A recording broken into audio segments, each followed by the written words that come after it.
Good morning, friends. Today, in this chapter, the fundamental unit of life, we are taking part 5 of this chapter, and under this part, we are going to study mitochondria, lysosome, and endoplasmic reticulum. These are the three cell organelle of eukaryotic cell. We are going to take these three cell organelles. Okay, so let us start. So, mitochondria, this word was given by a scientist Banda. Scientist Banda was given this particular name. Mito means thread like structure, and chondrions means granulated. Means this is the structure which is the ends are spherical, we can say rounded, and this is the middle part is thread like. That's why the mitochondria name was given, and this name was given by scientist Banda. Okay, so in previous classes you already heard about the mitochondria, known as the powerhouse of the cell. Okay, why it is powerhouse of the cell? Because of mitochondria is related to oxidation of food material and production of energy. That is why it is called as powerhouse of the cell. Okay, and we are taking some more points of this topic. It is covered by double membranes. Okay, so just like plastid, it is also a double membranous cell organelle. It is covered by two membrane. Okay, so this is we can say outer membrane, and this is the inner membrane having some folding like structure like this. Okay, these structures are called as cristae. these folding structures are called cristae. इनको हम Christie बोलते हैं. और यहाँ फिर अंदर हम देखें तो इसका अपने खुद का माइटोकॉन्ड्रिया होता है. ठीक है, तो this is outer membrane. Okay, and this is inner membrane.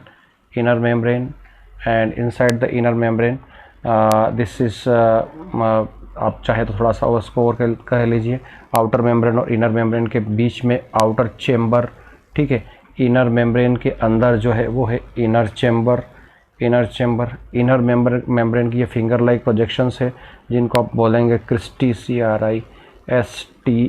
CRISTAE cristae. ठीक है, so this is the we can say the basic structure of mitochondria. जब इसको हम कट करेंगे तो ये ऐसा दिखाई देगा. ये जब खरबूजे को कट करते हैं और उसका जो स्ट्रक्चर दिखाई देता है, बिल्कुल वैसा स्ट्रक्चर आपको दिखाई देगा. Outer membrane, inner membrane, outer chamber, inner chamber, and inner chamber is also called as mitochondrial matrix. Okay, inside the mitochondrial matrix this DNA is present. इसका अपना खुद का DNA होता है, खुद के राइबोसोम होते हैं, इसलिए खुद के प्रोटीन्स ये बना लेता है. और बहुत कम प्रोटीन्स के लिए ये न्यूक्लियस पर डिपेंड होता है, just like plastid. That is why it is also called as semi autonomous compartment of the cell. ठीक है, ये भी सेमी ऑटोनोमस है, जस्ट लाइक प्लास्टिड. ठीक है, तो ये सभी बातें यहाँ पर लिखी हुई भी हैं, मैं जो आपको एक्सप्लेन कर रहा हूँ. ठीक, चलिए उसको पढ़ भी लेते हैं क्या लिखा है.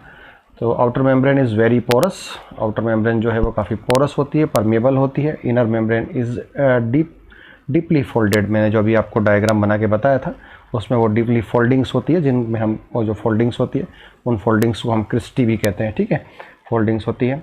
Creating a large surface area, क्योंकि जब इस तरीके से कोई एक ऐसा स्ट्रक्चर हो और तो उसका सरफेस एरिया हम निकालेंगे तो ये यहाँ से यहाँ तक ही आएगा. लेकिन अगर यहाँ से यहाँ तक कोई स्ट्रक्चर हो और इस तरीके से फोल्डिंग हो ऐसा तो उसका सरफेस एरिया क्या हो जाएगा, बढ़ जाएगा. ठीक है, तो इनर मेम्ब्रेन के फोल्डिंग होने से इसका सरफेस एरिया बढ़ जाता है. Creating large surface area for ATP adenosine triphosphate molecule synthesis. ठीक है, ATP एडिनोसिन ट्राइफॉस्फेट मैंने कहा था आपको, तो ये यहीं पर ATP का फॉर्मेशन भी होता है. ATP के बारे में एक और बात यहाँ पर लिखी हुई है, जिसको देख लीजिए. ATP is the energy currency of the cell. Cell की एनर्जी करेंसी होती है ATP. ठीक है, hence the mitochondria are called as power house of the cell, जो मैंने आपको स्टार्टिंग में भी बात कर ली थी आपको. ठीक है, because of it is related to oxidation of food material. Food जो होता है, जो ग्लूकोज ये आप खाते हैं, उस फूड का ऑक्सीडेशन होता है और ऑक्सीडेशन से ये ATP एनर्जी का प्रोडक्शन करता है, जो सेल की करेंसी है उसको ये प्रोड्यूस करता है. इसीलिए इसको हम power house of the cell कहते हैं। Mitochondria have their own DNA, मैंने अभी इसके बारे में बात कर ली थी कि इसका खुद का डीएनए और राइबोसोम होता है, इसलिए इसको हम ये प्रोटीन्स बनाने के लिए मैक्सिमम प्रोटीन ये खुद सिंथेसाइज कर लेता है और न्यूक्लियस पर बहुत ही कम प्रोटीन्स के लिए डिपेंडेंट होता है। तो इसलिए हम इसको semi autonomous compartment of the cell कहते हैं, जो कि प्लास्टिड के जैसा ही है, ठीक है, जो नेचर प्लास्टिड के जैसा है, ठीक है। प्लास्टिड जो होता है या जो क्लोरोप्लास्ट होता है वो सोलर एनर्जी को केमिकल एनर्जी में कन्वर्ट करता है, जबकि ये इसको हम एनर्जी देते हैं। जो प्लास्टिड ने जो ग्लूकोज बनाया है वो ग्लूकोज माइटोकॉन्ड्रिया के पास जाएगा और फिर माइटोकॉन्ड्रिया उसको ऑक्सीडाइज करके एनर्जी प्रोड्यूस करेगा। So this is the cell organelle which depends on plastid for getting food, ठीक है, but plastid is not depends on mitochondria for getting food. Plastid या क्लोरोप्लास्ट जो है वो अपना फूड खुद सिंथेसाइज कर लेता है by the process of photosynthesis, ठीक है। चलिए, तो लाइसोसोम के पहले हम एंडोप्लाज्मिक रेटिकुलम को पढ़ लेते हैं। एंडोप्लाज्मिक रेटिकुलम इसलिए पढ़ लेंगे क्योंकि हमने जैसे न्यूक्लियस को पढ़ा था, तो ये न्यूक्लियस ये इस तरीके का स्ट्रक्चर है, ठीक है, ये ऐसा स्ट्रक्चर है, डबल मेम्ब्रेनस स्ट्रक्चर है, ऐसा यहाँ से न्यूक्लियर मेम्ब्रेन जो है वो कट है, ठीक है।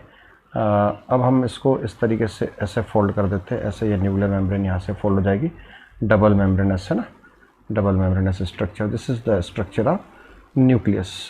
मैं न्यूक्लियस का स्ट्रक्चर क्यों बना रहा हूँ, क्योंकि जो न्यूक्लियर मेम्ब्रेन है ना, इसी का एक्सटेंशन, इसी की फोल्डिंग हो जाती है, बाहर की तरफ एक्सटेंशन हो जाता है और ये एक नया स्ट्रक्चर बन जाता है जिसको हम बोलते हैं एंडोप्लाज्मिक रेटिकुलम, ठीक है, endoplasmic reticulum, this is what ER, इसको हम एंडोप्लाज्मिक रेटिकुलम कहते हैं। तो सीधी सी बात है कि we can the chemical composition of this endoplasmic reticulum is just like the nuclear membrane, क्योंकि ये न्यूक्लियर मेम्ब्रेन का ही एक्स्ट्रा फोल्डिंग, आउटर फोल्डिंग हो गई है, जिसके कारण इसका स्ट्रक्चर बन जाता है। जैसा आप देख रहे हैं यहाँ पर डायग्राम में भी देख रहे हैं, तो ये देखिए आप न्यूक्लियर मेम्ब्रेन के फोल्डिंग से ही एंडोप्लाज्मिक रेटिकुलम का फॉर्मेशन हुआ है, ठीक है। तो एंडोप्लाज्मिक रेटिकुलम कैसे बनती है तो आपको समझ में आ गया। अब देखिए यहाँ पर क्या लिखा है इसमें कि endoplasmic reticulum is the extensive interconnected membrane bounded network of the tubules and sheets, okay, ठीक है। तो ये एक्स्ट्रा जो है फोल्डिंग्स है जो न्यूक्लियर मेम्ब्रेन की। The ER membrane is similar to the structure of the plasma membrane, ठीक है, प्लाज्मा मेम्ब्रेन के स्ट्रक्चर के जैसा ही है। भाई न्यूक्लियर मेम्ब्रेन भी प्लाज्मा मेम्ब्रेन के जैसी है और ये प्लाज्मा न्यूक्लियर मेम्ब्रेन के जैसा है, तो आप डायरेक्टली कह सकते हैं कि न्यूक्लियर मेम्ब्रेन के जैसा इसका स्ट्रक्चर है, ठीक है। अब इसके बारे में और आगे हम बात करें एंडोप्लाज्मिक रेटिकुलम को, तो इसको हम अगर जैसे हमने प्लास्टिड या क्लोरोप्लास्ट को क्या कहा, किचन ऑफ द सेल, क्योंकि वो फूड सिंथेसाइज करता है, ठीक है। माइटोकॉन्ड्रिया को हमने क्या कहा, power house of the cell, क्यों, क्योंकि वहाँ पर जो है एनर्जी का प्रोडक्शन होता है, ठीक है। इस तरीके से एंडोप्लाज्मिक रेटिकुलम को हम क्या कह सकते हैं, एंडोप्लाज्मिक रेटिकुलम को हम कह सकते हैं बैकबोन ऑफ द सेल। क्या कह सकते हैं, बैकबोन ऑफ द सेल, क्योंकि आप देखिए न्यूक्लियर मेम्ब्रेन से लगाकर जो प्लाज्मा मेम्ब्रेन होती है, उस प्लाज्मा मेम्ब्रेन के बीच में ये एक पिलर के जैसा स्ट्रक्चर होता है, ठीक है। सो ये एक पिलर का जैसा स्ट्रक्चर है और ये न्यूक्लियर मेम्ब्रेन और प्लाज्मा मेम्ब्रेन के बीच में एक डेफिनेट डिस्टेंस को मेंटेन करता है, सेल को एक डेफिनेट शेप प्रोवाइड करता है, जिस तरीके से हमारी बैकबोन हमारी बॉडी को शेप प्रोवाइड करती है, as similar this endoplasmic reticulum provide shape and size to the particular cell, that is why it is called as backbone of the cell, backbone of the cell, ठीक है। तो ये बात ध्यान रखिएगा। अब इसके आगे हम बात कर लेते हैं, ये क्या कह रहा है कि इट इज़ ऑफ 2 टाइप्स, ये 2 तरीके की होती हैं, ठीक है। पहला है इसका rough walled endoplasmic reticulum, RER, rough walled endoplasmic reticulum. क्यों इसको रफ कहा, कि जब ये एंडोप्लाज्मिक रेटिकुलम है, ये मान लीजिए न्यूक्लियर मेम्ब्रेन, और इस न्यूक्लियर मेम्ब्रेन से ये यहाँ से इसके फोल्डिंग से ये फोल्डिंग से एंडोप्लाज्मिक रेटिकुलम बना। मैंने आपको स्टार्टिंग में जब न्यूक्लियस का स्ट्रक्चर बताया था, तो मैंने बताया था कि जो न्यूक्लियर पोर होते हैं वो न्यूक्लियोसाइटोप्लाज्मिक रिलेशन को मेंटेन करके रखते हैं। न्यूक्लियस के अंदर एक न्यूक्लियोलस भी होता है, न्यूक्लियोलस है ना, जो ए मेम्ब्रेनस सेल ऑर्गेनेल है, यानी कि जो सेल ऑर्गेनेल जो कि किसी मेम्ब्रेन से कवर्ड नहीं है, और इसका फंक्शन आपने पढ़ा था कि ये राइबोसोमल RNA को बनाता है या राइबोसोम को बनाता है, ऐसा कह सकते हैं अपन। तो राइबोसोम्स जब यहाँ पर बनते हैं इस न्यूक्लियस के अंदर, और जब यहाँ से बाहर निकलते हैं तो वो इस न्यूक्लियर मेम्ब्रेन के ऊपर चिपक जाते हैं, यहाँ न्यूक्लियर मेम्ब्रेन। अब ये न्यूक्लियर मेम्ब्रेन जब फोल्ड होकर इस तरीके से एंडोप्लाज्मिक रेटिकुलम बनाती है तो ये राइबोसोम यहाँ पर भी चिपके हुए दिखाई देंगे, इसके ऊपर स्टिक होते हुए दिखाई देंगे आपको। तो such kind of endoplasmic reticulum which bears ribosomes on its surface, ribosome जो बियर करती है उस एंडोप्लाज्मिक रेटिकुलम को हम क्या कह देंगे, उस एंडोप्लाज्मिक रेटिकुलम को हम कहेंगे रफ वाल्ड एंडोप्लाज्मिक रेटिकुलम, क्योंकि वो ग्रेन्युलेटेड दिखाई देगी आपको, है ना, उसमें कुछ पार्टिकल्स दिखाई देंगे उसके ऊपर और स्मूथ नहीं दिखाई देगी, इसलिए उसको रफ वाल्ड एंडोप्लाज्मिक रेटिकुलम कहेंगे। तो इनडायरेक्टली इस आपको राइबोसोम के बारे में मालूम है कि ribosome is also called as protein synthetic machine. तो protein synthetic machine present on the rough walled endoplasmic reticulum, so that indirectly rough walled endoplasmic reticulum also involve in process of formation of proteins. ठीक है, तो इसका ध्यान रखिएगा। अब हम बात कर लें आगे, ऐसी एंडोप्लाज्मिक रेटिकुलम जिसके ऊपर राइबोसोम स्टिक नहीं किए हैं, उसके ऊपर राइबोसोम नहीं चिपके हैं, उसको हम क्या बोलेंगे smooth walled endoplasmic reticulum. Ribosome are not attached to the surface, उसकी सरफेस में राइबोसोम नहीं है, तो वो स्मूथ वाल्ड एंडोप्लाज्मिक रेटिकुलम उसको हम बोलेंगे। हालांकि इसके भी बहुत सारे टाइप्स होते हैं, लेकिन अभी हम उसके आगे मतलब वहाँ तक नहीं जा रहे हैं। वो डिस्कस करने के लिए आपको एक सिंपल तौर पे सेल के सारे ऑर्गेनेल्स के बारे में हम आपको एक बेसिक जानकारी हो जाए तो हम और आगे बढ़ेंगे। ठीक है, तो ये हो गया आपका एंडोप्लाज्मिक रेटिकुलम। इसके फंक्शंस भी आपको समझ में आ गए, रफ वाल्ड क्या करता है, स्मूथ वाल्ड एंडोप्लाज्मिक रेटिकुलम क्या करता है, और क्यों उसको रफ कहते हैं, क्यों उसको सॉफ्ट स्मूथ कहते हैं। ठीक है, चलिए आगे पढ़ लेते हैं लाइसोसोम के बारे में। तो अगला हमारा सेल ऑर्गेन है लाइसोसोम। लाइसोसोम दो वर्ड से मिलके बना है। लाइसो का मतलब होता है डाइजेस्टिव, लाइसो का क्या मतलब होता है डाइजेस्टिव, एंड सोमा का मतलब होता है बॉडी, डाइजेस्टिव बॉडी।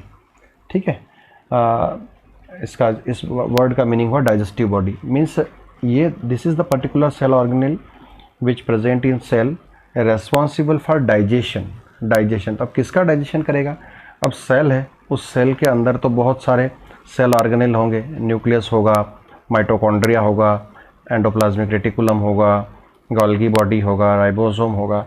ठीक है, तो ये सेल ऑर्गेनेल जो होते हैं ना, ये काम करते करते थक जाते हैं और इनकी डेथ हो जाती है। जब इनकी डेथ हो जाती है तो इनको लाइसोसोम के अंदर लाके इनको बर्न किया जाता है, या यूँ कहें कि ये एक तरीके का शमशान गृह या ग्रेवयार्ड है। This is the graveyard of cell where the dead and weak cell organelles are burned. Okay, वहाँ पर उनको डाइजेस्ट किया जाता है, उनको बर्न किया जाता है, उनको ख़त्म किया जाता है, उनको डीकम्पोज किया जाता है।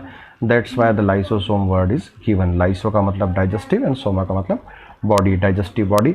This word was given by de Duve, scientist है DUVE, de Duve was given this name lysosome. ठीक है, अब आप थोड़ा सा ये डायग्राम मैंने पहले से बना के रखा हुआ आपके लिए, इसको देखें आप। यहाँ पर ये न्यूक्लियर मेम्ब्रेन है, क्या है ये न्यूक्लियर मेम्ब्रेन है। इस न्यूक्लियर मेम्ब्रेन के फोल्डिंग से, एक्स्ट्रा फोल्डिंग से क्या बना, एंडोप्लाज्मिक रेटिकुलम बना। एंडोप्लाज्मिक रेटिकुलम कितने तरीके का हो सकता है? दो तरीके के, स्मूथ वाल्ड और रफ। अगर ये स्मूथ वाल्ड एंडोप्लाज्मिक रेटिकुलम है और इसके ये जो फोल्डिंग्स होते हैं, ये फोल्डिंग्स अगर कट होकर एक राउंडेड स्ट्रक्चर बना के बाहर निकल जाते हैं, सेल के अंदर साइटोप्लाज्म में आ जाते हैं और इनके अंदर डाइजेस्टिव एंजाइम इंटर कर जाते हैं, तो this structure will considered as lysosome. ठीक है, सो लाइसो, जिस तरीके से एंडोप्लाज्मिक रेटिकुलम का ओरिजिन कहाँ से हुआ? न्यूक्लियर मेम्ब्रेन से हुआ।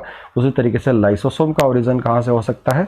एंडोप्लाज्मिक रेटिकुलम से हो सकता है। हालांकि गोल्गी बॉडी से भी होता है, और डायरेक्ट न्यूक्लियर मेम्ब्रेन भी कोई ऐसी वेसिकल बना सकती है। ठीक है, तो वहाँ से भी हो सकता है।